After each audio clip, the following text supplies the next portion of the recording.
over 50 years ago I started all this.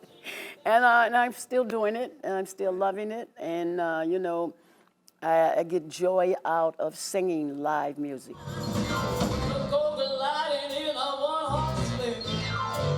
I was with a group called the Blossoms. I met them when I was 16. We became known as the group that was background singers. Some of the artists that you worked with, do any of them stand out? Well, the ones that had the hits, they're the ones that stand out.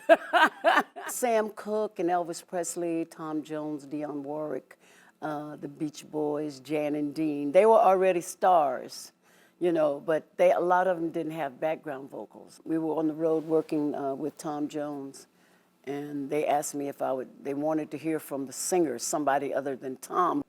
So the Tom Jones people said, okay, you're going to do it. I said, okay, I did it. But they didn't know how big it was going to be. It made the front page of the Times newspaper. Through the years, people heard the name Darlene Love all over the place, especially when I moved to New York. And I really just started doing the Darlene Love show. And I started doing that mostly in New York. And my name got around. People didn't realize that I had sung He's a Rebel.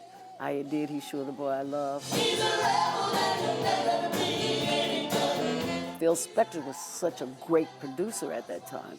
The bigger he got, the bigger my name rose alongside of his. The song Christmas, Baby Please Come Home.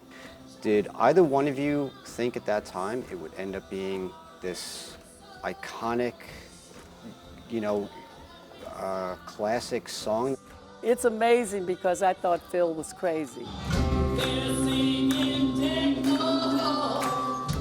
I don't think anybody thought that record would still be around 50 years later, and a record that is a classic now, and it's a part rather of Christmas.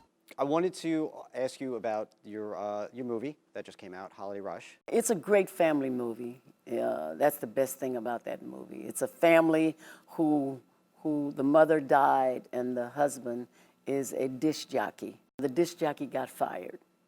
And now these spoiled children gets to taste what it's going to be like to not to be able to get everything they want. Now, it's time to hang the star up. This is Auntie's favorite part. So they had to live through all this and move back into whose house? Mine. I'm the aunt. But everybody kind of settled in and reality set in, and they realized, you know, it's better to have family than to have things. You are an inductee into the Rock and Roll Hall of Fame. You've won a Grammy Award. You've won an Academy Award. You were dubbed the... Sound like you're talking about somebody else. I'm almost done, almost done. A few more. You're dubbed the Queen of Christmas. And you are considered one of the greatest singers of all time. Do you have a favorite title? I'll take them all. All of them, okay. I think it's wonderful because at Christmas time, you know, everybody is in that spirit.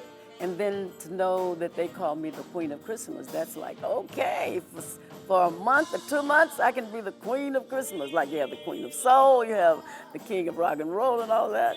Christmas is my time. Now you have your own title. And I have my own title.